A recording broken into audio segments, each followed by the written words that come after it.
Bonjour, c'est Claire-Lise. Dans cet audio, je vais continuer à vous parler des énergies de blessures liées à l'énergie de septembre.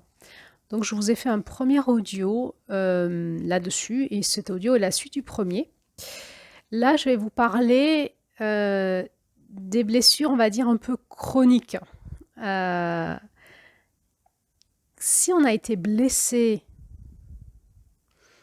dans nos énergies de septembre à certains moments de notre vie, eh bien, on peut se chroniciser dans ces blessures et développer une forme de personnalité. Alors, on est dans l'axe de septembre-mars, et c'est l'axe de l'incarnation. L'axe de l'incarnation, en mars, c'est le début de notre vie et les blessures d'incarnation. Et je ne sais pas si vous vous rappelez des blessures de Mars, dont les blessures d'incarnation, des blessures liées au système nerveux, à la gestation et à la naissance et au petit bébé. On avait vu ça aussi en avril.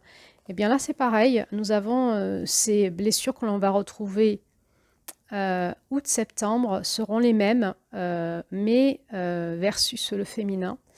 Ce sont toutes les blessures que nous avons eues dans l'espace de la gestation au moment de la naissance et le petit bébé, on va dire, dans sa première année de vie, peut générer chez nous une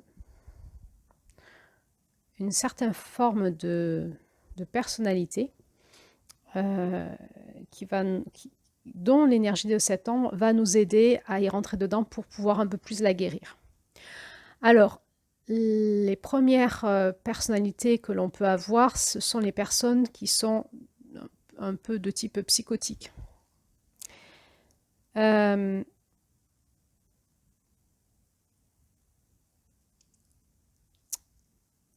est dans l'énergie du vulnérable, du bébé qui a été un peu défoncé. Un peu ou beaucoup. Par quoi? Par des traumas.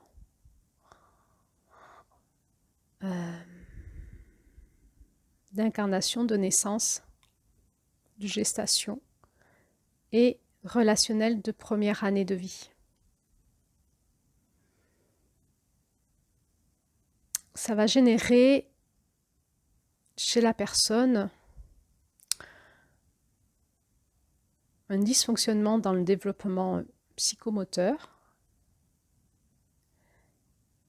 et on va retrouver ces personnes qui ont une sensation que l'autre, en fait, ou l'environnement les envahit.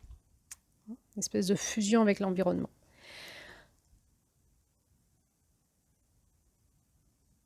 Là, on est vraiment dans l'énergie du féminin, de cette hypersensibilité très ouverte et ouverte là par traumatisme qu'il faudra apprendre à les traiter et refermer petit à petit.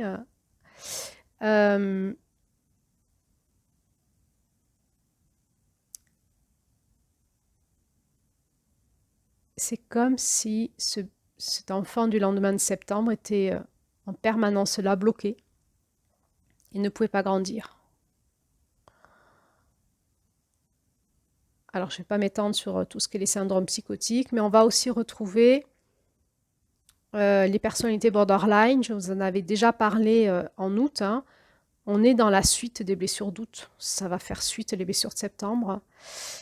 C'est un peu la même chose puisqu'on va retrouver chez le bébé qui naît, s'il a eu des traumatismes de matrice, on va les retrouver aussi chez lui quand il est tout petit et ça va continuer à se développer puisque cette première année de vie, c'est là où il se développe au niveau psychomoteur.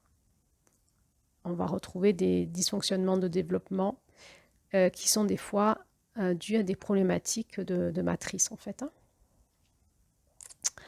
La personnalité borderline, c'est la personnalité qui a un pied dans la mort, un pied dans la vie, un pied dans l'intangible, un pied dans le tangible, et qui est comme ça sur le fil en permanence. Donc, une une structure un peu psychotique et névrotique.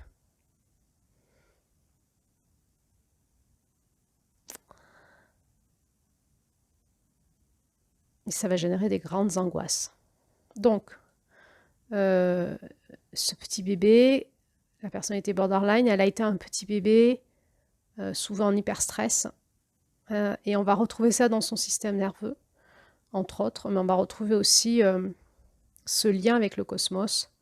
Et il va falloir aider ces personnes à déjà à comprendre comment elles se sont construites et où sont leurs zones de souffrance, de dysfonctionnement, et à savoir le réparer avec les bonnes techniques, les bonnes méthodes, au bon rythme, mais surtout aussi après à leur apprendre à gérer ça en autonomie. Et elles vont pouvoir développer la médecine de septembre, la médecine, cette capacité d'être à la fois en lien avec le vulnérable, en fait la médecine du féminin, la médecine d'août et de septembre, d'être à la fois en lien avec le vulnérable dans l'entre-deux-mondes. Et elles ont souvent un potentiel de guérison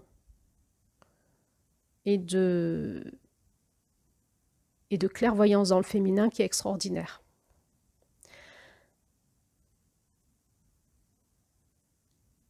On va retrouver tout ce qui est les personnes neuroatypiques.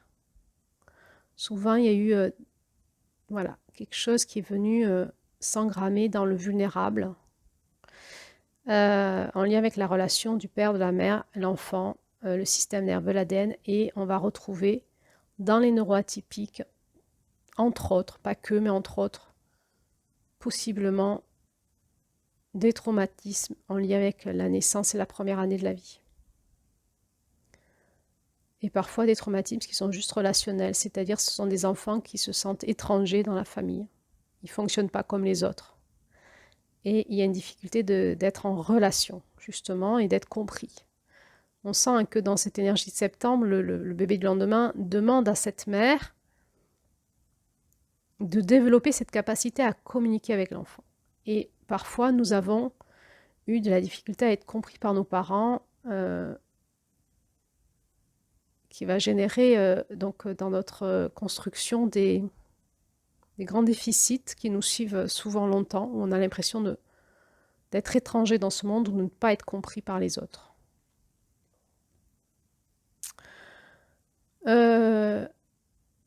On va retrouver, donc évidemment c'est en lien avec toutes les mémoires du bébé et de la relation à la mère et au père. Donc on est toujours dans ce masculin-féminin bébé et en lien avec le destin, en lien avec l'Oranda.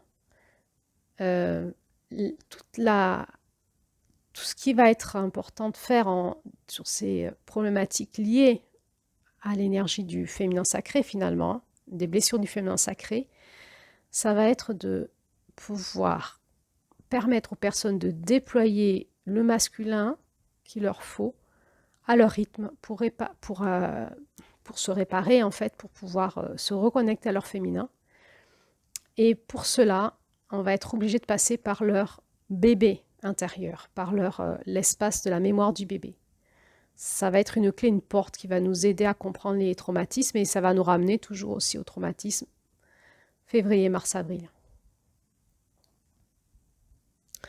Ce sont des espaces où on peut retravailler les réflexes archaïques, toutes les techniques qui nous aident à travailler tous les traumatismes neurologiques archaïques, les régressions de conscience. On peut travailler sur l'ostéocrânien, les fascias,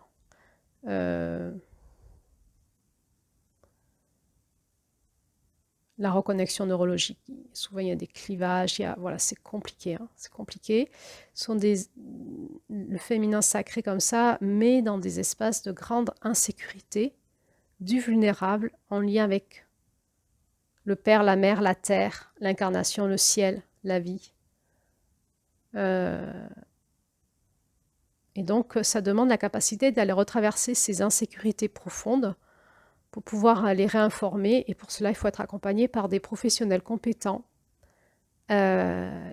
qui savent aller avec nous dans ces espaces d'ultra vulnérabilité, d'ultra stress, qui sont ultra protégés jusqu'à notre guérison, et ça prend du temps. Ça, c'est possible, ça se fait, ça prend du temps. Quand je dis du temps, souvent ce sont des années de thérapie, tranquille. On va retrouver les personnes hypersensibles. Pareil, l'hypersensibilité, souvent, on va retrouver la neuroatypie. Et cette hypersensibilité qui va jusqu'à même ressentir une hypersensibilité cosmique.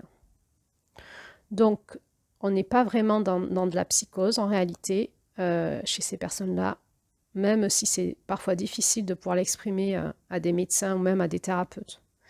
Mais il y a certaines hypersensibilités où les personnes, quand elles vont dans leur corps, en régression de conscience, en hypnose, en EMDR, EFT, etc., elles ont accès à des informations de leur âme et des informations cosmiques. Alors ça peut être karmique, mais cosmique, où elles se sentent en lien avec certaines fréquences du cosmos, et c'est compliqué pour elles à rationaliser et à ramener sur Terre et à dire à quelqu'un et à en faire quelque chose en fait. On sent bien qu'on est vraiment, ce féminin en nous, il est multidimensionnel. Et c'est vraiment l'espace dans notre féminin qui nous relie à la mère divine, c'est-à-dire à la source de toute chose, de toute éternité, d'où on vient et où on retourne, la matrice divine, et en même temps, en lien avec notre propre matrice, notre mère et notre propre corps, et notre propre féminin sacré à nous, dans lequel on peut se lever en toute sécurité pour pouvoir finalement de cet espace-là, en sécurité dans les bras de notre féminin sacré, de notre mère sacrée intérieure, d'aller voir tout cet espace du vulnérable, de notre bébé, de notre âme, et pouvoir avec ce masculin cosmique et sacré, le nôtre, donc pouvoir aller traiter toutes ces blessures pour pouvoir revenir dans cette énergie saine, sacrée de notre féminin guéri. Et on sent que quand on est connecté à notre féminin sacré, je ne sais pas si je peux dire ça, à notre féminin blessé qui appelle pour redevenir un peu plus sain et un jour sacré, c'est l'espace quand même où on est assez relié à une forme de porosité, où on est un peu relié au grand tout, et on se sent très très interconnecté entre nous et à plus grand que nous, et donc ça fait cette sensation quand on va dans notre corps qu'on peut se sentir envahi par nos proches, par l'environnement ou par même les énergies cosmiques. Et il va y avoir un besoin à ce moment-là de retravailler Mars, l'identité individuelle, la séparation, février-mars. Remettre du masculin qui sépare, qui redonne une identité propre et une protection pour que ce féminin puisse se déployer en toute sécurité. De toute façon, on ne guérit jamais le féminin sans le masculin. C'est le masculin qui vient guérir le féminin. C'est comme ça. Et toujours, quand il y a des souffrances dans le féminin, c'est qu'il faut aller guérir le masculin. J'ai envie de dire, quelque part comme ça, c'est que le féminin blessé, presque ça n'existe pas. Au fin fond du féminin, il y a le féminin divin qui est là et qui de toute éternité sera là, et qui est inviolable, intouchable, etc. Et tout ce qui est blessé au-dessus, c'est souvent des blessures du masculin. Donc il y a vraiment cette quête du masculin blessé à retourner vers son féminin sacré, et dans cette rencontre, plus le féminin et le masculin se rencontrent, plus des guérisons se font. Et plus le féminin va pouvoir exprimer sa puissance.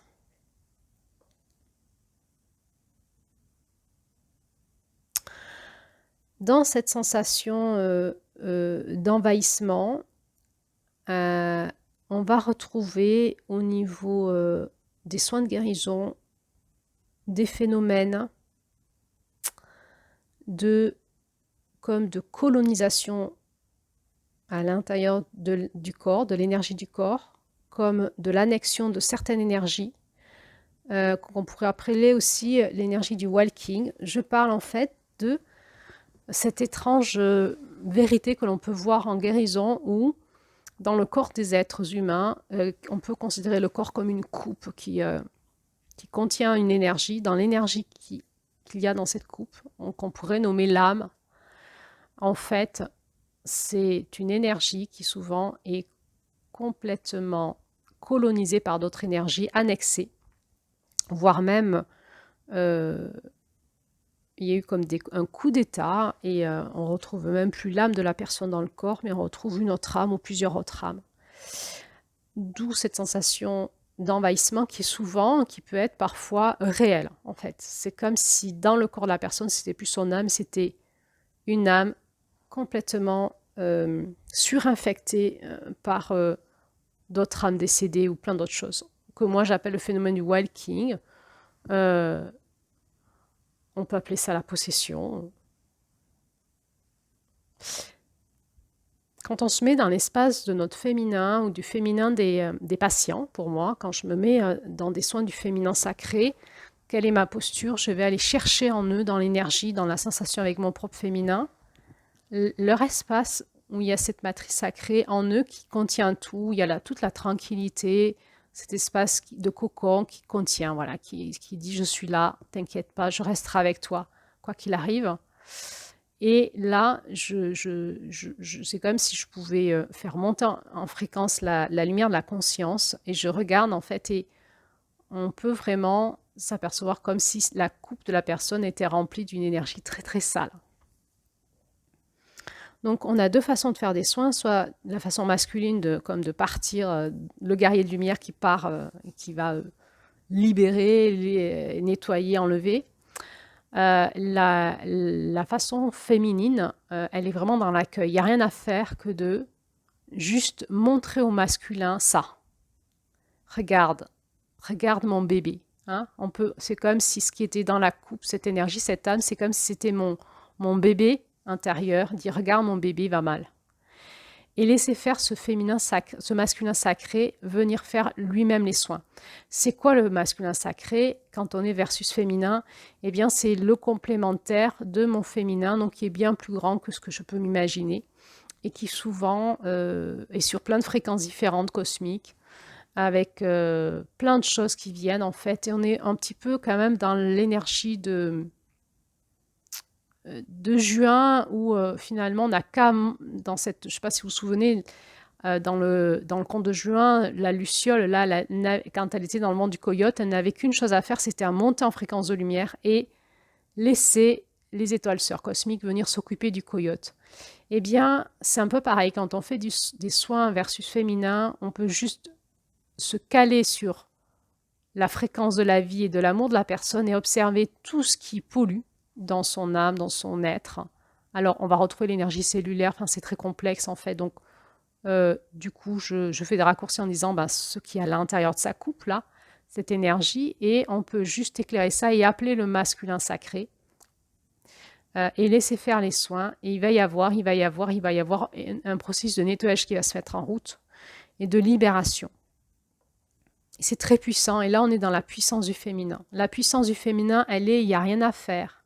Il y a juste à accueillir et à contenir. C'est le masculin qui fait tout. C'est s'en remettre à la grâce divine, à la puissance du cosmos, à la puissance du grand mystère. Et juste nous, à être dans ce contenant qui contient quelque chose. Voilà. Donc, on peut être en lien avec des personnes, effectivement, qui ont eu des traumatismes de matrice, de naissance, et qui ont comme des champs vibratoires énergétiques tout morcelés, un espace de protection énergétique et vibratoire qui ne fonctionne pas bien, avec des fuites, des choses complexes dans leur énergie, et effectivement, ils sont complètement envahis. Il va falloir beaucoup dégager, libérer, faire des soins énergétiques, vibratoires et des soins à l'âme pour réinstaller ça dans le corps. Quelque part, faire des soins à la mère, au père et à l'enfant. À la mère intérieure, au féminin sacré, au père intérieur, au masculin sacré et à l'enfant intérieur, qui c'était vraiment cette énergie aussi de septembre.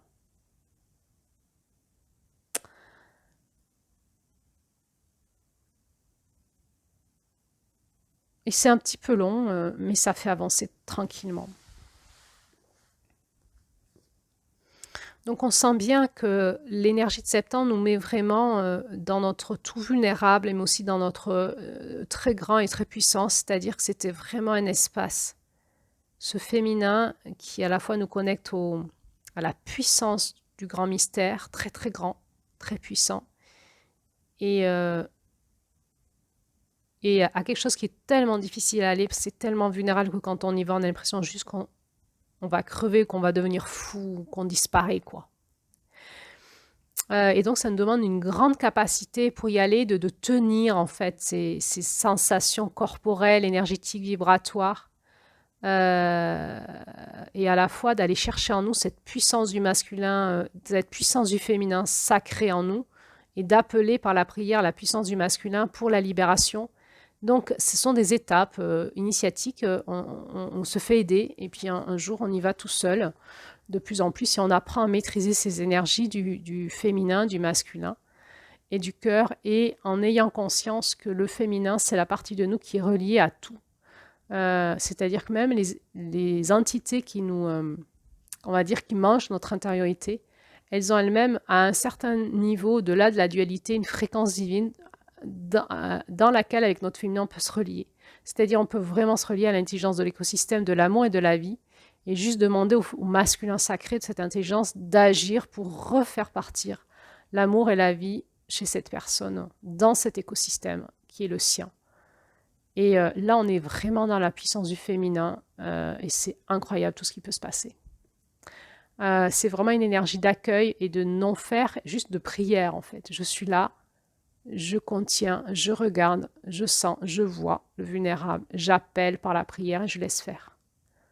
Et il y a vraiment énormément d'énergie aussi, d'humilité et d'équilibre entre le féminin et le masculin. C'est très beau à vivre. Le féminin ne peut rien sans son masculin, et c'est ainsi. Et c'est ainsi. J'ai envie de dire, c'est ainsi que Dieu l'a voulu, c'est ainsi que l'univers l'a voulu, que la vie l'a voulu, et c'est très très beau à vivre. Voilà, de mon point de vue. Voilà. Alors, je vais faire un autre audio sur l'ombre de l'énergie de septembre. Alors, dans cet audio, vous savez, je me suis proposé en août d'essayer d'explorer ensemble l'ombre du féminin aussi, puisqu'on en étudie la puissance, la lumière, mais la lumière ne va jamais sans l'ombre. Et je trouve intéressant qu'on puisse observer aussi l'ombre de ces lumières. Donc, je vais vous faire un audio sur quelle serait, de mon point de vue, l'ombre de l'énergie de septembre. Alors, à bientôt pour la suite.